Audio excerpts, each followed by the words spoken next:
Welcome to When Football Began Again, the podcast that takes a nostalgic look at the Premier League era.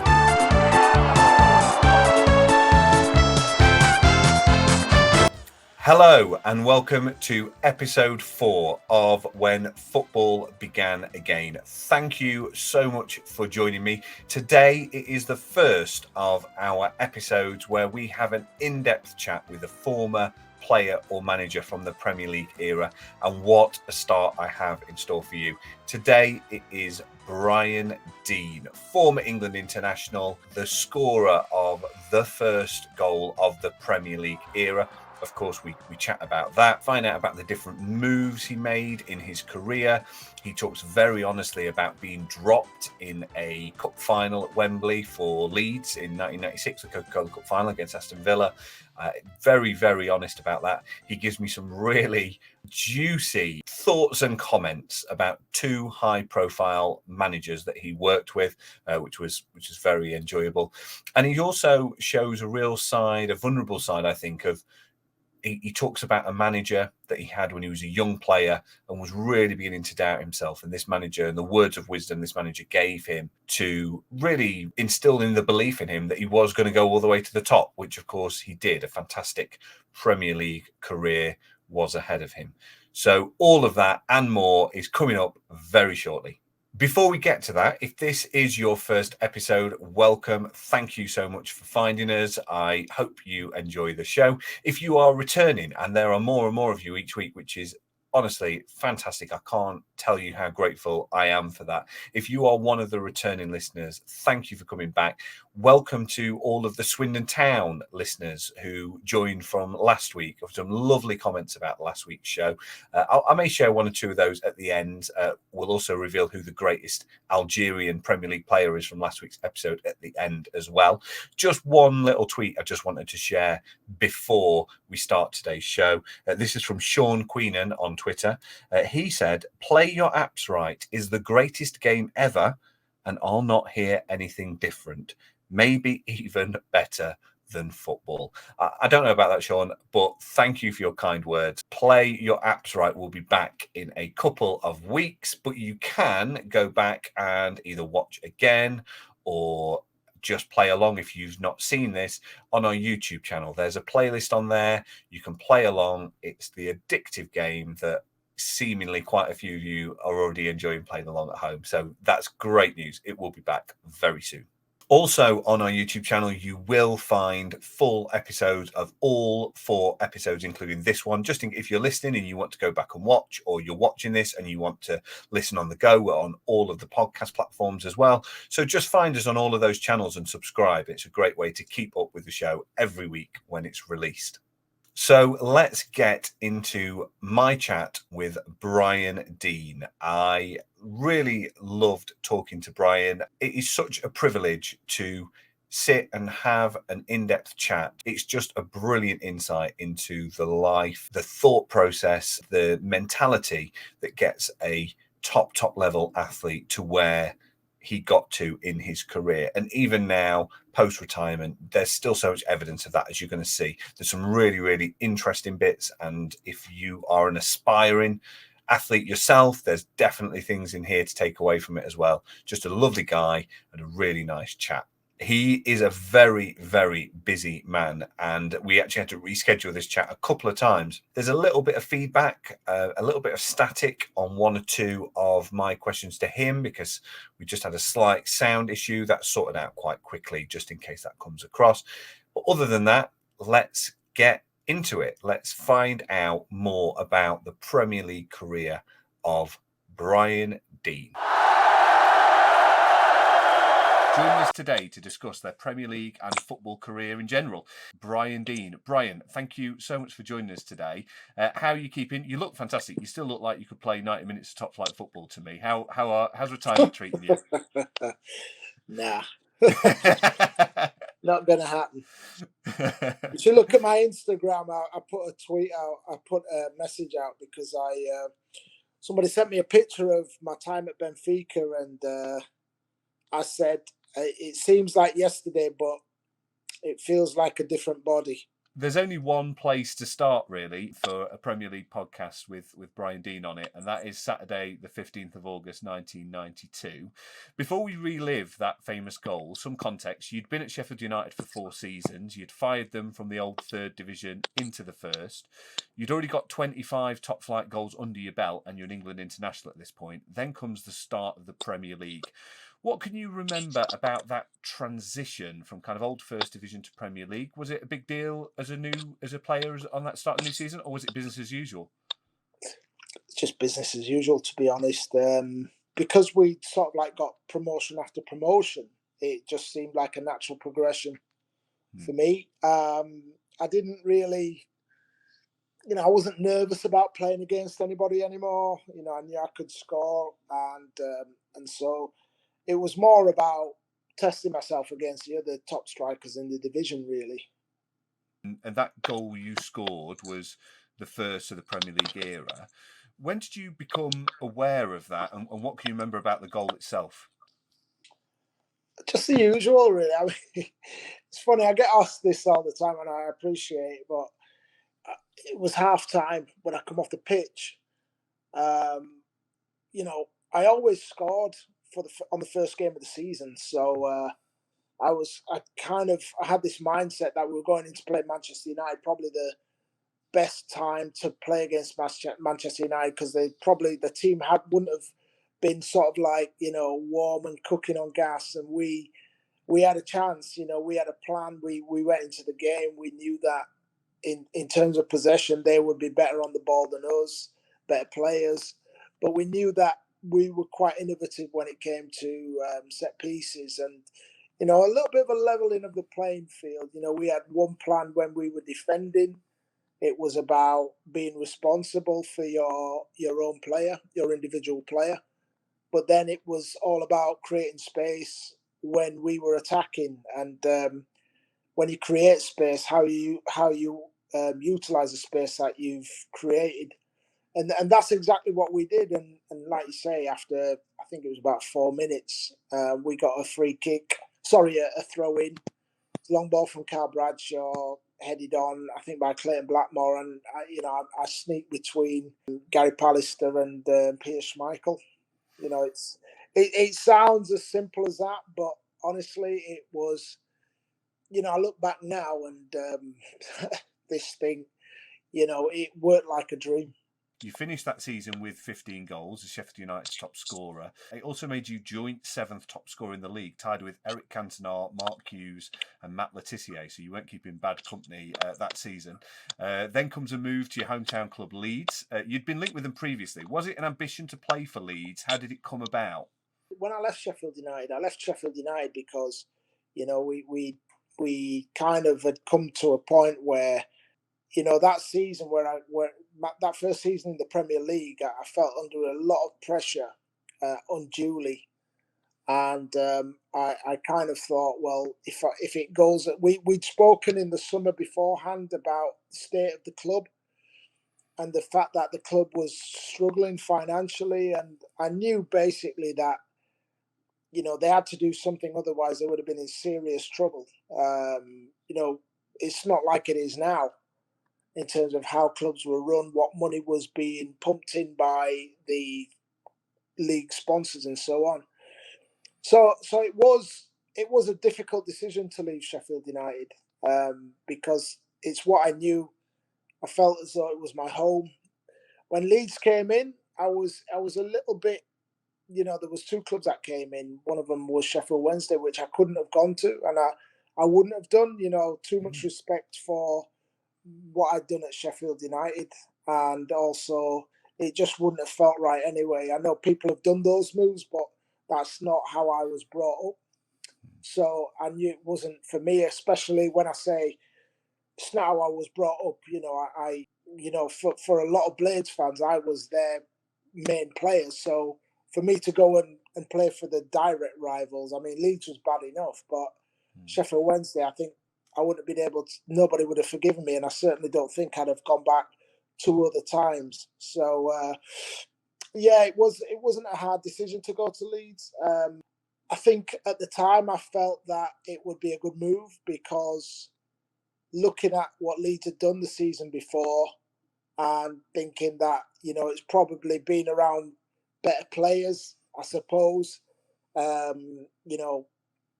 felt that it would help to develop my game a lot easier and a lot quicker. However, it wasn't as easy as I thought it would be. I was fitting into a team who essentially didn't have this, weren't playing the same way. And it wasn't in my favour. My game at the time was playing on the shoulder, getting in behind people, and Leeds played a totally different game. I was getting used to different people in the changing room, a new manager, all of those things took time. And so it was a difficult move, really. It was only after really the first season when I had me and my brother had a frank discussion about how I should be within the realms of the club, that I realised that I had to go back to doing what I was doing and taking no nonsense from people. Because I did. I went and I tried to fit in, and I wouldn't recommend that to anybody. So, when I decided to be who I was, that's when things changed for me. But in terms of, clubs, Leeds, I live in Leeds. I'm a Leeds boy. It's a fantastic city. It's a massive club, and them fans are like, if you, I had a tough baptism down there, but, I knew that I had to win them over, and, that was hard. But I had to have belief in myself and my abilities. Otherwise, I'd have been shipped off, and that's not me, So I did what I had to do. In your Leeds debuts at Main Road, I watched back the highlights. You've a couple of really decent chances. You score one, it's disallowed. The goal you do score must be one of the easiest you've ever scored. So you've gone for a decent fee. You're feeling that pressure, as you've already mentioned. Is it just a relief just to get that first goal under your belt? Yeah, the thing is, as a forward, you kind of look at the fixtures and you kind of think, right, well, I feel as I can score there. How many goals am I going to have after 10 games? Is it going to be 3, 4, 5?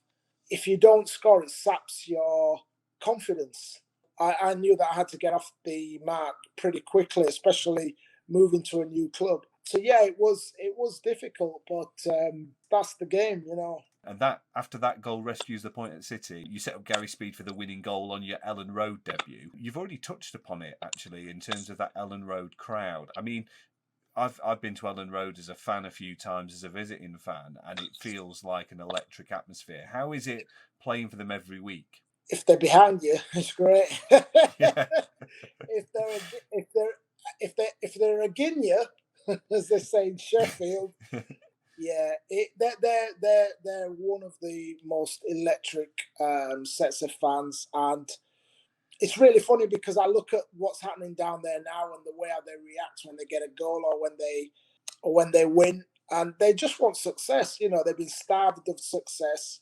It's a very volatile, high intensity atmosphere down there at the best of times, and you have to be a big character to play in front of those fans. If you're not, they'll find you out.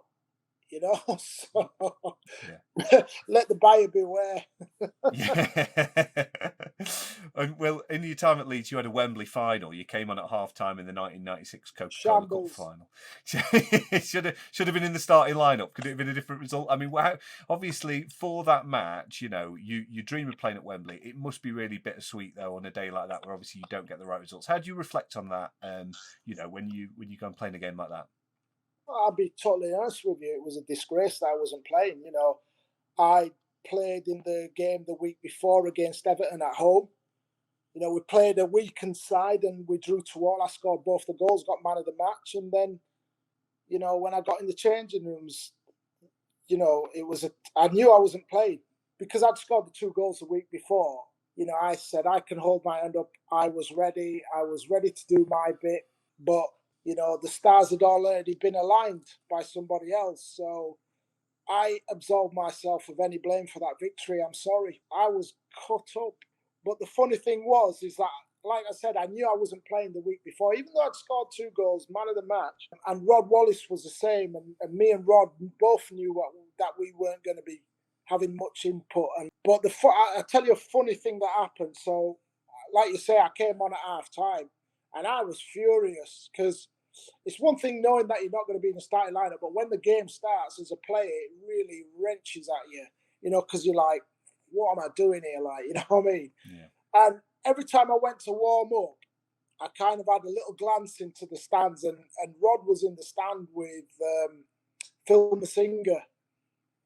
And, because we all went to the game, and Rod knew he wasn't playing, so Rod had got a little bit lean, you know what I mean? He'd been on the liquor. And every time I looked up at him, he just laughed at me. You know what I mean?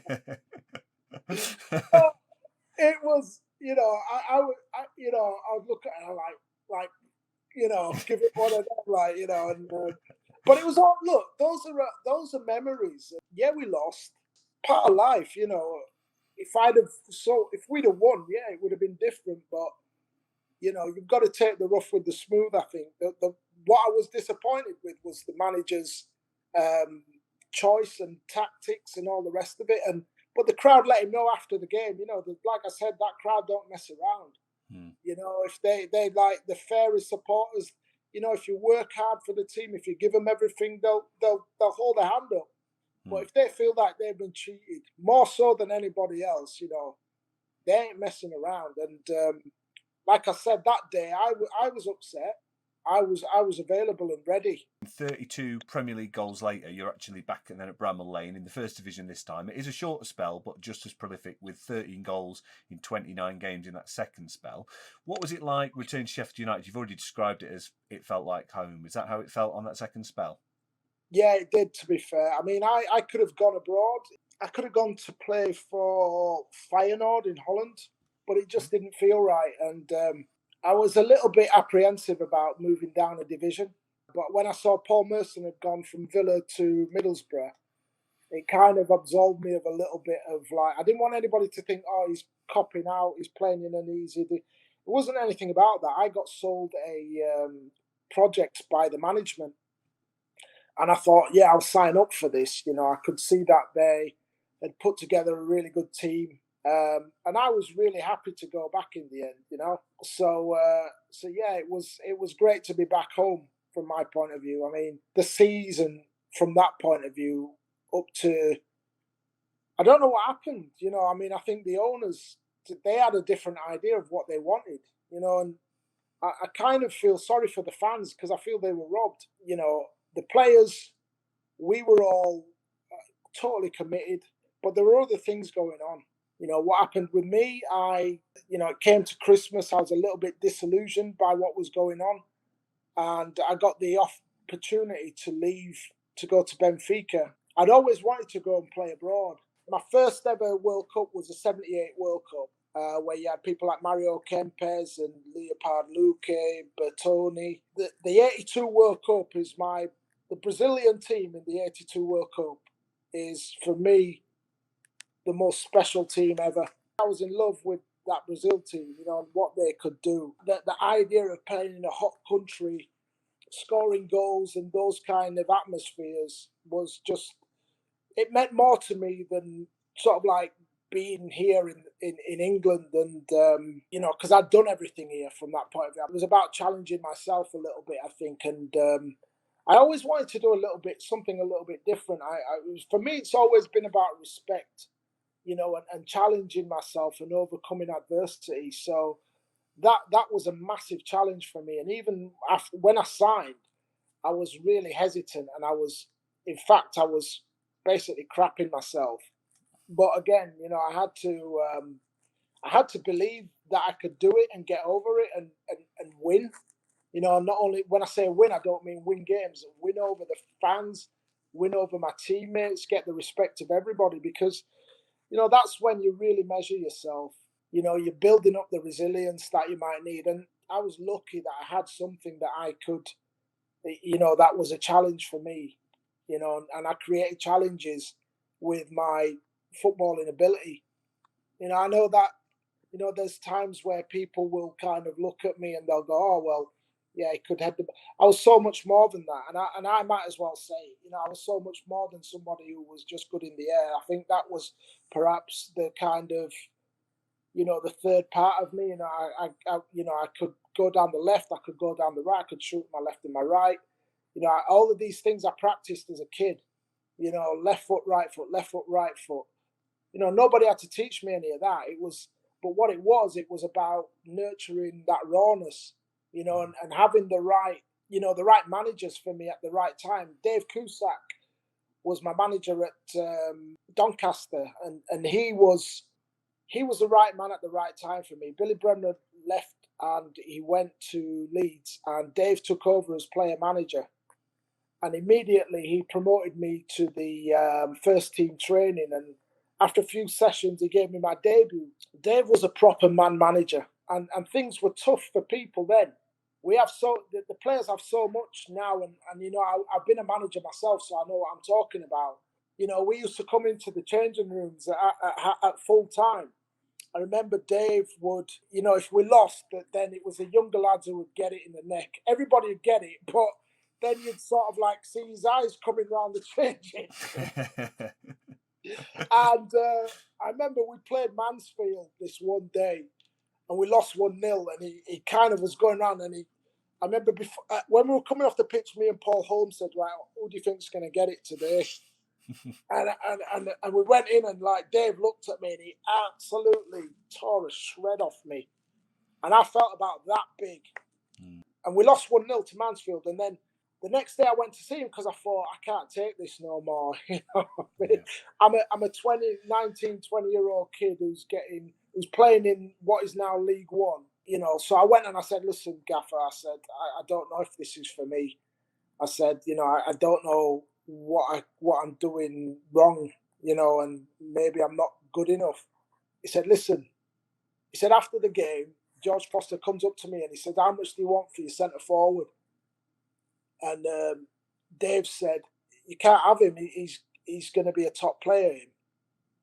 And he said, listen, Brian, he said, what I'm trying to do is I'm trying to teach you what you're going to need when you go into other changing rooms. You can't be soft in this game. There's going to be times where, the manager's going to come after you. You've got to be able to cope with that. Forget about the football side of it. You've got to be able to survive. Yeah. And I got it.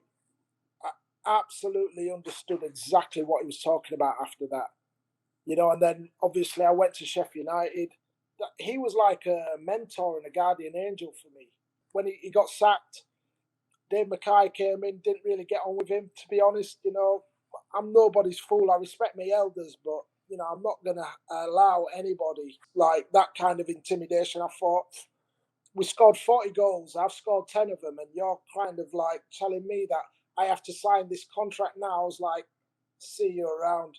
So I didn't know how it went in them days, but what I did was I went and I rejected my contract. I remember I drove over and posted the letter in the post box at Doncaster Rovers on a Thursday night to say, look, I ain't coming back. Dave said, look, where do you see yourself? So I said, Sheffield United have been relegated. I know I can score goals in this division. And Port Vale, I think, had come down as well. So I spoke to John Rudge, and I didn't really get a feel for him. Anyway, when I spoke to Harry was just like, yeah, come down, I want to see you. And I was like, yeah. So I went down to the ground. I went, right, Brian, this is what we're going to offer you, and this is what you relocate. And I was like, I didn't have an option not to sign. Yeah. But the thing was, as soon as I saw that stadium, I thought, I'm not leaving here until I sign a contract anyway. Yeah. All you want to do as a kid is play in a massive stadium in front of a lot of fans. And that was my opportunity, really, to start my journey. So that was it for me. I mean, that's incredible as well, going from Doncaster and actually having those doubts about your own ability. I suppose every player could just go through that. And then you do make this move to Benfica with Graham Souness. You score on your debut again. You get a goal in the qualifying rounds of the Champions League. You play twice in the group stages. You said that this has always been an ambition for you. And obviously, not many English players do venture abroad and try different cultures. So what was that experience like on the whole? You spent 9 months there. How was it? We got things so comfortable here. Now, I needed to know for myself how good I could be, and obviously there'll be people out there who said, oh, so-and-so was better. Nobody actually decided to get out of their comfort zone and go and do something a little bit different and believe in themselves. I could have fallen flat on my face. I could have got injured, but I just had this belief. Religion it's a personal thing, but I believe in God, and I believe in the strength that there's been times where during my life and in my career where, I've asked for a little bit of help. It's like when I broke my leg just before I went to Doncaster, tibia, fibula, and dislocated ankle the season before I signed. And, I prayed and I was like, God, please just don't end my dream. I didn't get an apprenticeship down at Leeds. That was a thing. And then I was playing Sunday League football. I knew that there was going to be something different. That in itself, coming back from that injury in 1986, 87, that injury would finish a lot of people now. I was in a long plaster cast for 4 weeks. I couldn't walk, but like it was that kind of inner belief. I think I'm lucky. I'm fortunate. I had a good family. Mum and dad helped me and support me in every way. I had a big brother, Tony, who was like my mentor, still is. You've got to believe in yourself. You've got to try and want to do something a little bit different in life sometimes. And one man who obviously had that same belief in you was Graham Souness. Obviously, he has a bit of a reputation as both a manager, a pundit, and his playing days has been a bit spiky. What was Graham like to play for? For me, it was fine. I think the thing with Graham is that, and I saw it while I was out there. If he doesn't like you, he doesn't like you. And we had a Brazilian player called Amaral, and I don't know if you remember him, but he played against Manchester United in the. You remember when they had that season where they didn't play in the FA Cup and they played Corinthians, I think, and Amaral had gone back to Brazil, but Sui hated him, literally. And like all Amaral used to do was come in every day with his samba music, and he'd be like that. You remember everybody used to have like a Walkman, and he'd be like, and this guy was just, it was like every time you saw him, it was like he might as well have been in a red cloak. Do you know what I mean? And but Graham was fine with me. I think the fact that he brought me over from England probably was helped, and I think that for me, it's about respect. So I would have run through a wall for him to make sure that he made the right decision. And then after you spell at Benfica, you return back to the Premier League. A few months into the 98-99 season with newly promoted Middlesbrough, going to finish 9th. You're up in the top 4 around Christmas as well. That's a squad with Gazza in it, fresh from losing his England place. It's managed by former England captain Brian Robson. What was that dressing room like? How do you remember that spell at the Riverside? I mean, it's a great club. I know it's been through its ups and downs. But, the fans, when you're a player, you don't really understand what it's like to be a fan. It's only after I finished playing that I understand what it means to fans, their football club means to them. So, when all this nonsense is going on, people coming into clubs and, and taking a mick, basically, the fans are always going to be there. Yeah. Middlesbrough's no different. But they punch above their weight, and I wanted to be part of that. And the reason why I wanted to be part of that was Brian Robson. I had so much respect for him as a player. I knew what they were trying to do, and I wanted to be part of it. Good squad, not a great squad, but some good players, good individuals. But it was tough. It was tough to score goals up there. I didn't get as many goals as I should have done up there, but I'm not always going to turn around and say it was my fault because I didn't have loads of chances. When people when I got service, I scored goals. It wasn't set up in that way, really. So it was difficult at times, and I played out of position. I did the team thing, which I think, that I did that at Leeds. I did it under Howard Wilkinson, where I went and played out of position. But I made good of that situation in some respects because what I managed to do when I went and played out of position was it allowed me to start getting the ball to feet again and running at people and so on. So I really enjoyed that. But I wasn't scoring goals, and as a forward, that's what you're measured on, your goals. And at Middlesbrough, there were times where I played out of position. Look, I have no regrets. I went there, the manager bought me, paid for me. I was being paid as a professional, so you do a professional job. And that's, I'm not one of these guys who kind of wants to turn around and, berate people because there are some people. I mean, Steve McLaren, for one, I'm not his biggest fan. When he came to the club before he even saw me play, he said, "You can leave." He says, "I've got 7 forwards and you're not going to play before any of them." We had a pre-season friendly away at Preston, and he put everybody on the pitch apart from me. And I just thought, you're an absolute cock. Yeah. Do you know what I mean? I thought, and then he came and made the most insincere apology to me after the game and said, "Oh, Brian, I didn't see you," and it was humiliating. Yeah. And there's no need to do that to players. All I wanted to do was my job. So Alan Boxic gets injured now, and then I come in and I start playing, and and I'm getting man of the match. So much so that the fans start singing, "We all dream of a team of Brian Deanes," which was nice. But he'd made his decision on me. So when Alan got fit again, it was he basically pied me off after that, and I thought, I need to get out of here. I can't play with this. He had a guy, and I'm not saying anything out of turn now because I don't care, because when managing and coaching, I've been a manager, it might not have been for long, but I know about people skills. Gareth Southgate had joined the club. Ugo Ekiong was there. God rest him. God rest his soul. We had a really good squad. He'd said that to me about, "You're not in my plans. You can leave. You can go and train at whatever time. I'm not bothered." He brought this guy who's a sports, I don't know what he was classed himself as anyway, but he come in and he did this session, and it was, so he got all the first team squad in, and he goes, "We're going on a journey. Who wants to go on the journey? Here are the tickets." Me and Noel Whelan are sat there thinking, the fuck, what is this guy talking about? We've been told that we're not on this journey, yet still we're in the room and he's chatting shit. So we're like, you cannot treat people like that. No. I'm here talking to you about this 20 years later.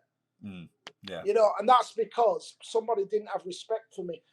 For me, that ain't how you treat people. No.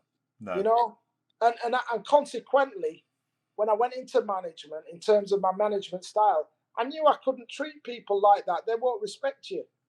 So this is the thing with football for me. There's so many insincere people, in positions of power at times, but they've got no people skills, no management skills. Which in any industry is what you're going to need. It's the same everywhere, but that's how it is, Well, you leave Middlesbrough with another 18 goals added to your Premier League tally to join Leicester. You score the first competitive goals at what is then known as the Walkers Stadium, but it's a tough season. Leicester do eventually go down. However, there's another quirk during the season I've discovered. I wonder if you knew about this. In December 2001, going into the weekend before Christmas, 9,999 Premier League goals had been scored. The man who famously scored the first goal is a 7.2 million to 1 shot to score the 10,000. Now, I'd be backing you at those odds. 7 million? Let me give you the context, because I'd be backing you at those odds all day long. I wish I'd have known this. The reason you were at such long odds is because you were playing on the Sunday. So for you to have scored both the 10,000th goal and the first, there would have had to have been 7 0-0 draws on the Saturday. And then you would have had to get the opening goal for Leicester at Elland Road, of all places. I mean, have I just told you something that you knew about? Did you know that? Did I score in that game? I don't think you did get in at Elland Road. Oh no, because we did play Leicester, and I did play for Leicester against Leeds, and I'm sure we drew 2-2 and I scored. I'm sure I did. I could be wrong, but no, Les Ferdinand got the goal, didn't he? I think yes, he did. Yes, yeah.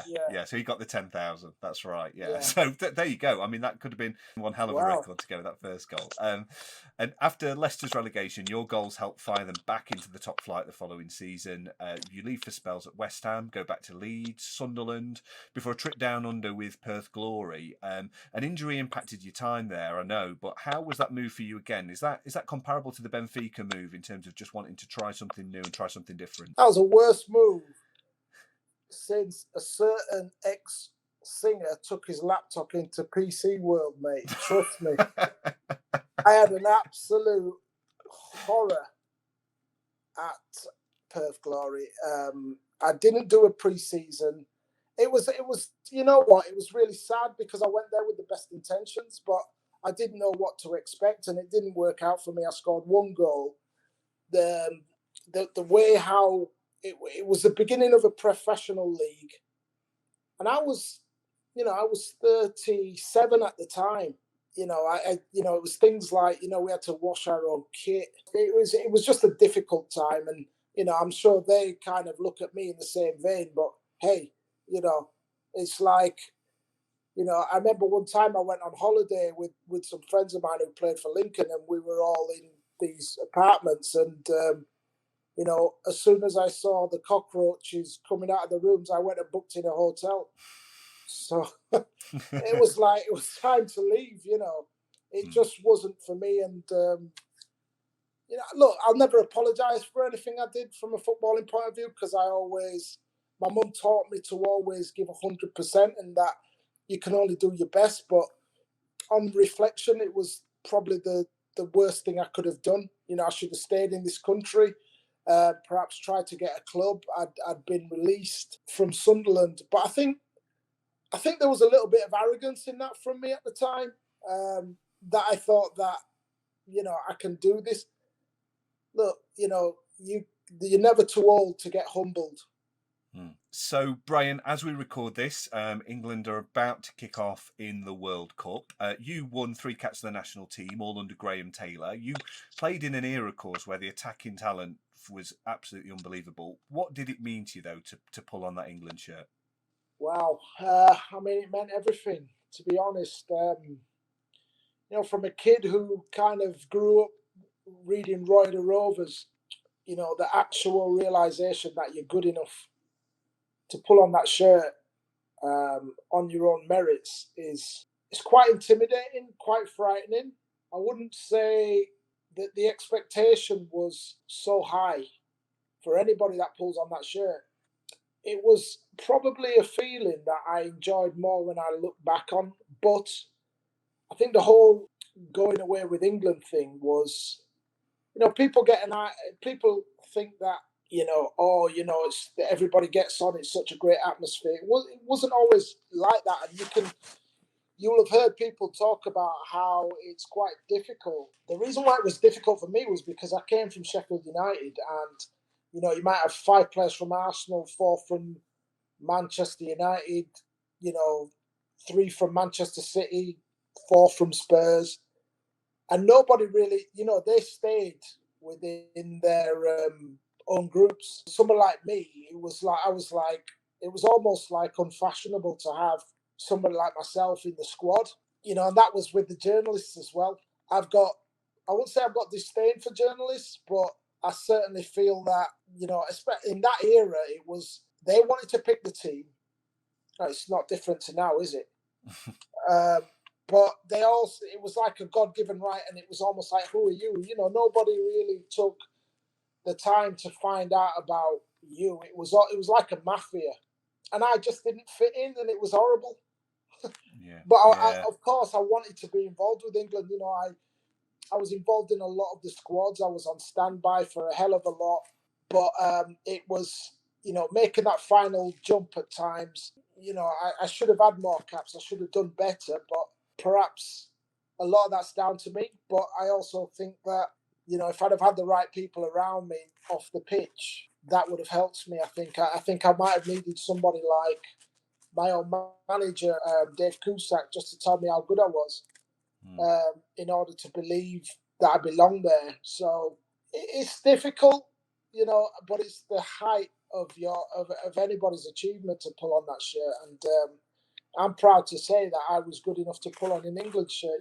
When I see people talking about who's England's worst ever player and all this, and and you see people making lists and stuff like that who have never played a game of football in their life. It just kind of like, I used to kind of get angry about those kind of people, but actually, you know what? I feel pity for them. Your captain came under Graham Taylor as well, who's widely regarded in football as a lovely man. What was playing for Graham Taylor like? Obviously, he was having a difficult period and that time, of course. Yeah, I think it was difficult for Graham, but like you say, he was a lovely man, well respected. There was people in the squad, I think at times thought, if I'm good to the manager, then then it's gonna look bad with the people who don't like him, i.e. the journalists.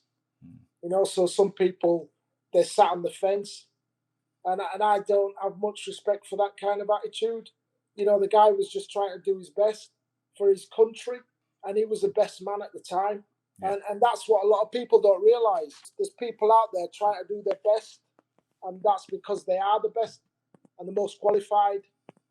But, everybody's got an opinion now, haven't they? Everybody knows best. He gave me a piece of advice, and that was, like I've said to you before, I was always trying to fit in. He said to me, Brian, when I've watched you when you're in a group of people, you're always trying to sort of like come down to their level.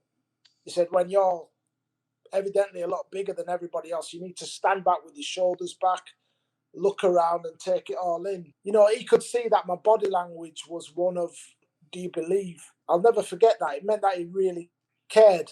He wanted the best for me. Brian, you are a Premier League legend with 71 goals in 286 appearances, a career total of 231 goals in 770 appearances across 20 years. We've gone through a few of them. What do you consider to be your career highlights? What do you look back on most fondly from that career? On the pitch? On the pitch, off the pitch, however you want to answer that question. So, my career highlights, I suppose, there's a few. There's obviously scoring the first goal, which I'll never forget for obvious reasons. There were some goals that I scored, which I scored a goal for Benfica against Sporting Lisbon in a derby game. And that was my moment in the World Cup final. We were away, we won 4-1. And I scored this goal where I raced onto a ball and chipped it over the goalie with the outside of my foot and ran away like Socrates. Socrates, the Brazilian legend. There was, the goal I scored for Leeds against Spurs, which, the story behind that goal was phenomenal from my point of view. Just what I'd been through that season, and it was like the phoenix rising in terms of how I, rescued my career with Leeds, and that was the crowning glory. The goals I scored against Liverpool, when I lobbed Grobbelaar, those are moments that I'm lucky enough to be reminded of every now and again. So I don't ask for much. I was blessed because you've read off, the amount of goals I scored from the appearances. I'm fortunate that I got to do what I loved when I was at the peak of my powers. So, not a lot of people get to do that. So I'm humble from point of view of off the pitch. One of the proudest things I've ever been able to do is to help my mum and dad move house. That meant a lot to me to be able to help my parents who had supported me as a kid. Whenever I needed boots, they gave me the money to buy them. They supported me whenever I needed support, made sure I got wherever I needed to be to play football, berated me when I had a crap school report, and were generally great parents. I've been extremely lucky from that point of view, and honouring my parents in the way I am, I suppose, is the most important thing for me. It's not about looking at what career I had. Football's given me everything. I'm totally grateful, and that's why sometimes I I'm turned off by it, because I think now the excess and the people in there and all the manipulation and corruption that goes on in the game, and and all the toxicity, it's not what I grew up loving. So I'm quite happy to be the guy taking a back seat now and dipping in and dipping out. I don't need fame. You know what I mean? I just need to be happy. That's when you go through life and you have so many different experiences, and you get to a certain age where you just think, I just want to be happy now. I can, I want to be happy. I want to get up, feel good about myself, feel good about the people I've got around me now, because the other thing that you get in football is you get a lot of hangers on. I just want to be that guy who, is respected, and I'll respect people back.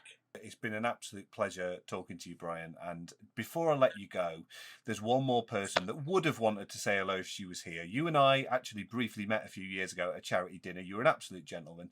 I raced over and said, Brian, my wife was a season ticket holder at Bramall Lane in the 90s. She had your name on her back. She absolutely adored you. Can I get a picture? Because it's rare you can contrast the fantasy life your wife once dreamed of with cold, hard reality. And that is a picture that we hold dear of you and I in a selfie. She was a big fan of you in the 90s. She met you in Meadowhall once, and you and Tony Garner signed her umbrella. I know this isn't cameo, but would you be able to just say hello to Lindsay for me? Hello to Lindsay. Hi, Lindsay. Nice to meet you. Maybe we'll meet again one day. Fantastic. There you go. That's the Christmas present sorted out. So that was my chat with Brian Deane. I definitely used that little message at the end there as a bonus Christmas present. My wife was absolutely gutted to be at work when the chat eventually happened with him, because we'd had it scheduled in a couple of times and she was ready to come on and say hello. I've never known anyone wear perfume for a Zoom call before. Not sure what that was about. Fascinating insight, I think, from him. I mean, the cup final stuff, he does not have a high opinion of Steve McLaren. I think that's pretty obvious. But also, I think that vulnerable side that he showed as a young player of doubting himself, of not being sure that he would make it as a professional player. And of course, he would go on then to play for his country. And that was, I think, searingly honest as well, that it was a source of great pride for him, but never really felt like he fitted in with the England squad and the England team. Maybe it was a little bit cliquey. So if you have enjoyed today's show, please do me a small favor. Click subscribe, click like, leave a review, click share it with a friend or 10 friends who might like this. Let's build a community of like-minded football fans who love the nostalgia of the Premier League. The Premier League's not perfect. We all know that. The Premier League has had its positives and its negatives on English football, and we were going to cover that all the way through. I've got so much in store for you in the weeks ahead. So please join me, subscribe, hang around, and come back for more next week, or go back and listen to the previous episodes. As I mentioned, you can leave us a review. That's what Hadders76 has done this week. Absolutely fascinating. Great to hear about one of the lesser-known Premier League clubs. I'm talking about Swindon Town there, I think. He also loves Play Your Apps Right. So again, if this is your first episode and you don't know what I'm talking about, go back and listen to the previous episodes, or go to our YouTube channel, have a play along, Play Your Apps Right, coming back in a couple of weeks' time. Next week, I have the brilliant Harvey Hawkins giving me his deserted island matches. Harvey is one of the best up-and-coming stand-ups on the UK circuit. He's so sought after, despite being still relatively new. He's so funny online as well. When he drops a video online, must-watch viewing in our house. So you can seek out Harvey ahead of next week's episode if you want to. Harvey Hawkins, really funny guy. He's a Coventry fan. We talk Darren Huckabee. We talk David Silva. We talk David Seaman. There's all his favourite matches and Premier League memories as a Coventry fan. That it's a lovely chat, and that is coming next week. He also has the unenviable task of choosing the Premier League's greatest Argentinian, which is pretty tough. What was perhaps less tough was last week's poll, and the online vote sealed it. Riyad Mahrez is the greatest Algerian Premier League player. The other guys, Slimani, Benarbia, Benrahma, they all got some votes. 68% of the vote went to Riyad Mahrez. So Riyad Mahrez goes into our Premier League of Nations Hall of Fame as the Premier League's greatest Algerian. Find out who the greatest Argentinian is next week. But that's it for this week. Thank you so much for listening or watching. Please leave us a review, share, spread the word. I'll be back again next week with Harvey Hawkins. Thanks for listening to When Football Began Again. Join us again next time for another slice of Premier League nostalgia. In the meantime, subscribe, leave us a 5-star review, find us on socials, and spread the word with all your Premier League loving mates.